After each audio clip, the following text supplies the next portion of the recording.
अभिलाषा, अरे ओ अभिलाषा, दिन भर सिर्फ पढ़ती रहती है। अरे कहाँ मर गई? आई माँ। क्या हुआ माँ? क्या हुआ? मैंने तुझे कितनी बार कहा है कि थोड़ा घर का काम वाम भी सीख लिया कर। कल जब तेरी शादी होगी तो तेरे ससुराल वाले हमें ही कोसेंगे कि बेटी को कुछ नहीं सिखाया है। पता नहीं दिन भर क्या खिचड़ी पकाती रहती है। माँ, मैं खिचड़ी नहीं पका रही थी, मैं पढ़ रही थी। क्या करना है तुझे इतना पढ़कर? 12वीं हो गई है ना, अब क्या सारी जिंदगी भर पढ़ना है? नहीं माँ, बस कुछ और साल, फिर सब तुम्हारी बेटी को वकील साहिबा कहेंगे। क्या कहा? वकील साहिबा? अरे तेरी उम्र की सारी लड़कियों की शादी हो गई है और तुझे पढ़ लिख कर नौकरी करना है। अरे तू क्यों नहीं समझती? ऐसे ही करते करते अगर तेरी उम्र निकल गई तो कौन करेगा तुझसे शादी? कौन करेगा? माँ, तुम ये सब क्यों सोच रही हो? और वैसे भी अगर शादी नहीं भी हुई तो मैं मर नहीं जाऊंगी। क्या इतनी बड़ी बात? आने दे तेरे बाबूजी को, आने दे, अब वही फैसला करेंगे। इस लड़की का दिमाग खराब हो गया है।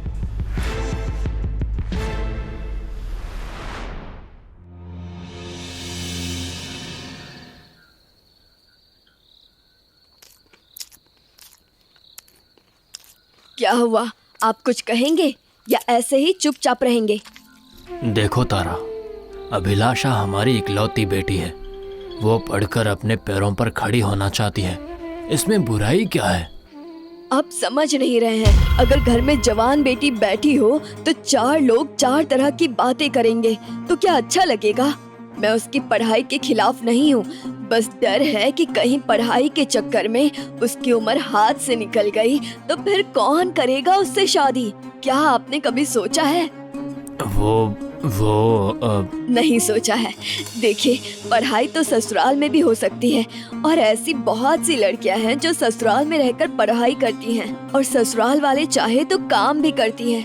हाँ, ये तो है। सुनिए, मैं क्या कहती हूँ, हमारे पड़ोस के गांव से एक अच्छा रिश्ता आया है। लड़का दिखने में बहुत अच्छा है, खुद का मकान है, दुकान है और घर में माँ के अलावा कोई नहीं है। सोचिए, इतना अच्छा रिश्ता फिर कभी नहीं मिलेगा। क्या सोच रहे हैं? देखिए, अभिलाषा मेरी बात नहीं मानेगी। आप उससे बात कीजिए, उसे समझाइए। आपकी बात वो नहीं टालेगी। बस किसी तरह बेटी का घर बस जाए, और क्या चाहिए? ठीक है, मैं बात करता हूँ।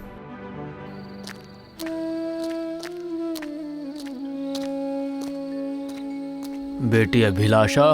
जी बाबूजी। सो गई थी क्या? नहीं बाबूजी। बेटी, मुझे तुमसे कुछ कहना है। बाबूजी, मैं जानती हूँ आप मुझसे क्या कहना चाहते हैं। मैंने सब सुन लिया है। देख बेटी, तेरी माँ बुरी नहीं है।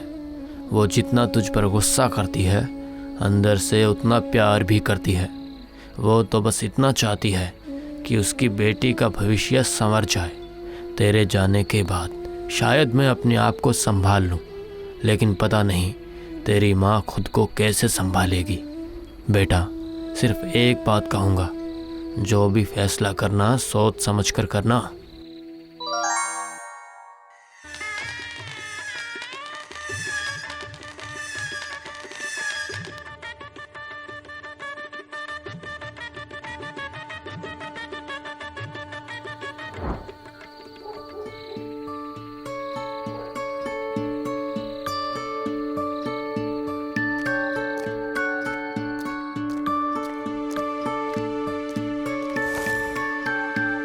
अरे अरे, क्या कर रही हो? माँ ने कहा था पति भगवान का ही दूसरा रूप होते हैं, और मैं अपने भगवान को प्रणाम कर रही हूँ। अच्छा, और माँ ने क्या कहा था? यही कि अपने पति की बात हमेशा मानना। अच्छा, एक बात पूछूं? हाँ, पूछो। जी, वो अरे क्या हुआ? ऐसे झिझक क्यों रही हो? कहना तो है, लेकिन कैसे कहूँ समझ नहीं आ रहा। पहले आप मुझसे वादा कीजिए, आप मुझे मना नहीं करेंगे। अभिलाषा, आज हमारी शादी की पहली रात है। जो चाहे मांगो, मैं मना नहीं करूँगा। मैं पढ़ना चाहती हूँ। कब क्या कहा तुमने? मैं मैं कानून की पढ़ाई करती थी, लेकिन माँ की जिद की वजह से मुझे शादी करनी पड़ी। मैं अपनी पढ़ाई पूरी करना चाहती हूँ और आगे चलकर वकालत करना चाहती हूँ। बस इतनी सी बात? वकील साहिबा, मुझे तुम्हारी पढ़ाई से कोई दिक्कत नहीं है और मैं जानता हूँ माँ को भी नहीं होगी। अभिलाषा, आज से तुम मेरी पत्नी हो। तुम्हारी खुशी में ही मेरी खुशी होगी।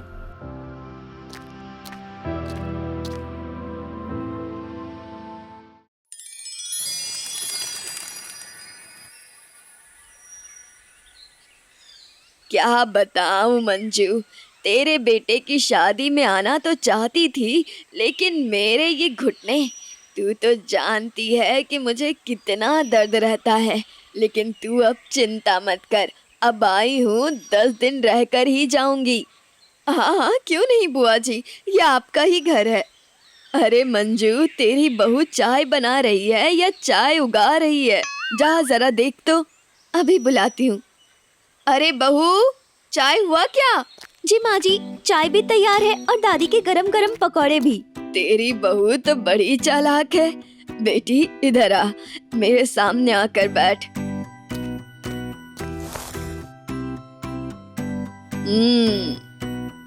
मंजू, बिटिया तो बहुत सुंदर है। ये ले बहू। अरे बुआ, इसकी तू चुप कर।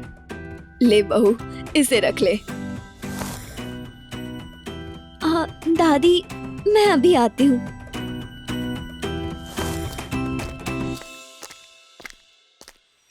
अच्छा मंजू, ये बता, तेरी बहू तेरा ध्यान तो रखती है ना? बुआ, मैं तो सचमुच बहुत भाग्यशाली हूँ जो ऐसी बहू मिली है। मेरी बहू घर के काम के साथ साथ कभी कभी दुकान भी संभालती है और पढ़ाई भी करती है। पढ़ाई भी करती है? ये क्या कह रही है तू? अरे मैं तो आपको बताना ही भूल गई थी, बहू वकालत की पढ़ाई कर रही है। वकालत? वही ना, कचहरी में जाकर चटर बटर करते हैं। हाँ हाँ वही। अरे मंजू, तेरा दिमाग क्या खराब हो गया है? अब घर की बहू बाहर काम करने जाएगी? कुछ उल्टा सीधा बहू के साथ हो गया तो? उल्टा सीधा? और नहीं तो क्या, तू तो जानती है ना कैसे कैसे लोग कचहरी में जाते हैं। और वैसे भी लड़की जात घर संभाले वही अच्छा होता है, ना कि बाहर मर्दों की तरह काम करे। घर की इज्जत घर में रहे तो ही अच्छा है, समझी? जी बुआ जी। वही बात बुआ जी ने अभय से भी कही। अब अभय और उसकी माँ मंजू को भी लगने लगा कि बुआ बिल्कुल सही कह रही है।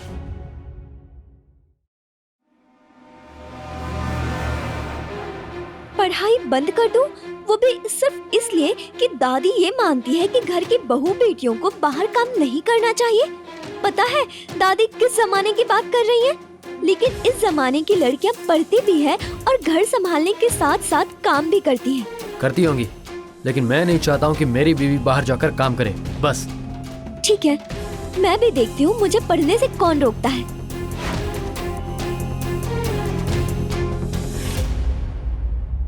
इसके बाद अभिलाषा और अभय के बीच की दूरियां बढ़ती गई।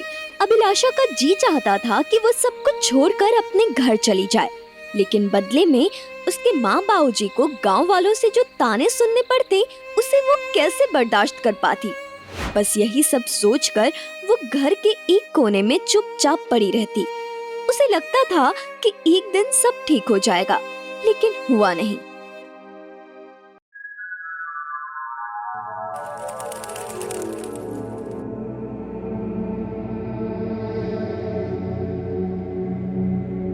बस बहुत हो गया, मुझसे अब बर्दाश्त नहीं होता। मुझे नहीं करनी ऐसी पढ़ाई जो मुझसे मेरे परिवार वालों को दूर कर दे। मैं अभी अभय को बता दूंगी, वो जो चाहते हैं वही होगा। उनकी खुशी में ही मेरी खुशी है।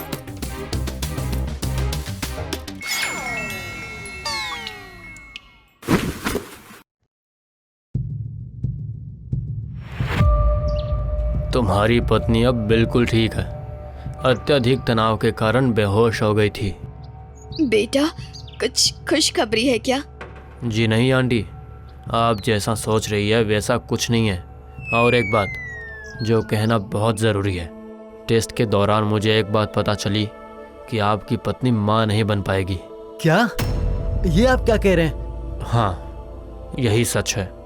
देखिए, अत्यधिक तनाव, मानसिक परेशानी के कारण अक्सर ऐसा होता है कि कुछ लड़कियां मां नहीं बन पाती है, लेकिन इसका मतलब यह नहीं है कि वो कभी मां नहीं बन पाएगी।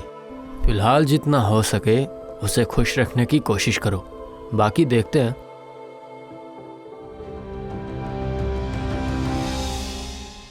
सब बर्बाद हो गया, सब। तेरी बीवी तो बांझ निकली। सोचा था घर में बच्चे के आने से सब ठीक हो जाएगा, लेकिन इस कलमुही ने उसमें भी पानी फेर दिया। देख बेटा, मैं तेरी जिंदगी ऐसे बर्बाद होते नहीं देख सकती। तू ना अब दूसरी शादी कर ले।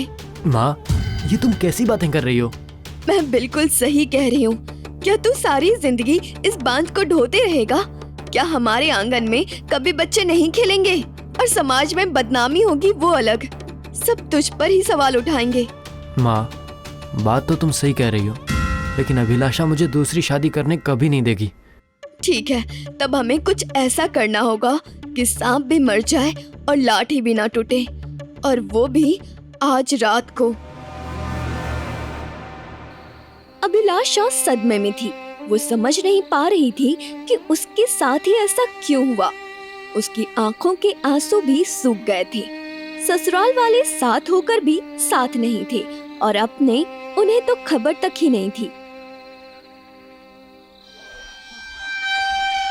लगभग देर रात सब सो जाते हैं। तब अभय अभिलाषा को पानी पीने के बहाने रसोई में भेजता है।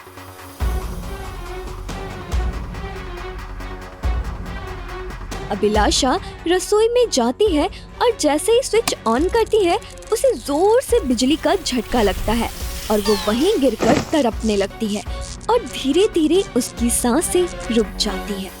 आज भी हमारे बीच कई बहू और बेटी हैं जो बहुत कुछ करना चाहती हैं, लेकिन कर नहीं पाती। कभी उनके घर वाले, तो कभी ससुराल वाले, तो कभी समाज उनके आड़े आ जाता है।